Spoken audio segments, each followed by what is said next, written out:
Hello అండి, అందరికీ welcome to కొంచెం స్పెషల్ డిషెస్.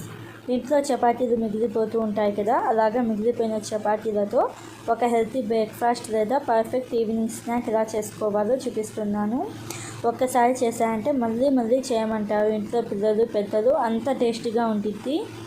ముందుగా నేను ఇక్కడ ఒక 4 చపాతీలను తీసుకుంటున్నాను.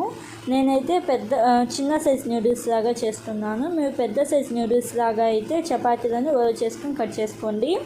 కొంచెం చిన్న సైజ్ న్యూడిల్స్ లాగా కావాలి అనుకుంటే ఇలాగా చపాతీలను సగానికి కట్ చేసుకొని ఇలాగా వీడియోలో చూపిస్తున్నట్టుగా రోల్ చేసుకొని వీలైనంత సన్నగా కట్ చేసుకోండి. ఇలాగా కట్ చేసుకున్న వీటిని ఒక ప్లేట్లోకి తీసుకోండి. మీకు పొడుగు సైజ్ న్యూడిల్స్ కావాలి అనుకుంటే సగానికి కట్ చేసుకుండా రోల్ చేసుకొని ఇలాగా కట్ చేసుకోండి. ఇప్పుడు స్టవ్ ఆన్ చేసుకొని కడాయి పెట్టుకొని ఒక 2 టేబుల్ స్పూన్ల దాకా నూనెను వేసుకొని సన్నగా కట్ చేసిన వెల్లుల్లి రెబ్బలు 2 టేబుల్ స్పూన్లు, అలాగే అల్లం సన్నగా కట్ చేసుకొని ఒక 2 టీ స్పూన్లు వేసుకొని 2 పచ్చిమిర్చిని సన్నగా కట్ చేసుకొని వేసుకొని 1 నిమిషం పాటు ఫ్రై చేసుకోండి. 1 నిమిషం తర్వాత ఒక పెద్ద సైజు ఉల్లిపాయని ఇలాగ పొడుగ్గా సన్నగా కట్ చేసుకొని వేసుకోండి. ఉల్లిపాయలు కొంచెం పింక్ కలర్కి వస్తే సరిపోతుంది. ఉల్లిపాయలు కొంచెం పింక్ కలర్కి వచ్చిన తర్వాత ఒక మీడియం సైజు టమోటాను మీడియం సైజుగా కట్ చేసుకొని వేసుకొని టమోటాలు కొంచెం సాఫ్ట్గా అయ్యేదాకా ఉడికించుకోండి.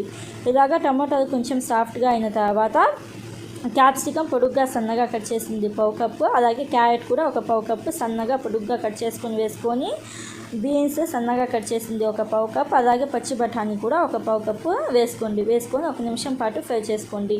1 నిమిషం తర్వాత సాల్ట్ ఒక 1/2 టీ స్పూన్ దాకా వేసుకోండి. అలాగే పసుపు కూడా ఒక 1/2 టీ స్పూన్ దాకా వేసుకొని ఒకసారి బాగా కలుపుకోండి. ఇలాగా ఒకసారి బాగా కలుపుకున్న తర్వాత పైన మూత పెట్టేసి లో టు మీడియం ఫ్లేమ్లో ఒక 5 నిమిషాల పాటు ఉడికించుకోండి. వెజిటేబుల్స్ అన్నీ మంచిగా ఉడికేదాకా ఉడికించుకోండి. ఒక 5-7 నిమిషాలకి వెజిటేబుల్స్ మంచిగా ఫ్రై అయిపోతాయి. వెజిటేబుల్స్ ఫ్రై అయిపోయిన తర్వాత ధనియాల పొడి 1 టీ స్పూన్ దాకా వేసుకోండి. అలాగే జీలకర్ర పొడి ఒక 1/2 టీ స్పూన్ దాకా వేసుకొని రెడ్ చిల్లీ 1 టీ స్పూన్ దాకా వేసుకోండి. అలాగే గరం మసాలా పొడి ఒక 1/2 టీ స్పూన్ దాకా వేసుకొని పెప్పర్ పౌడర్ ఒక 1/2 టీ స్పూన్ దాకా వేసుకోండి. పెప్పర్ పౌడర్ వేసిన తర్వాత ఒకసారి బాగా కలుపుకోండి. ఇలాగా ఒకసారి బాగా కలుపుకున్న తర్వాత మనం చపాతీలను కట్ చేసుకున్నాం కదా న్యూడిల్స్ లాగా, అవి వేసుకొని మంచిగా కలపండి. ఒక 2 నిమిషాల పాటు అంతా కలిసేటట్టుగా ఒకసారి బాగా కలపండి. ఇలాగా ఒకసారి బాగా కలుపుకున్న తర్వాత ఒక 2-3 రెమ్మల కరివేపాకు, అలాగే సన్నగా కట్ చేసిన కొత్తిమీర ఒక 1/2 కప్పు దాకా వేసుకోండి. కొత్తిమీర వేసిన తర్వాత ఒకసారి బాగా కలుపుకొని పైన మూత పెట్టేసి ఒక 2 నిమిషాల పాటు ఫ్రై చేసుకోండి.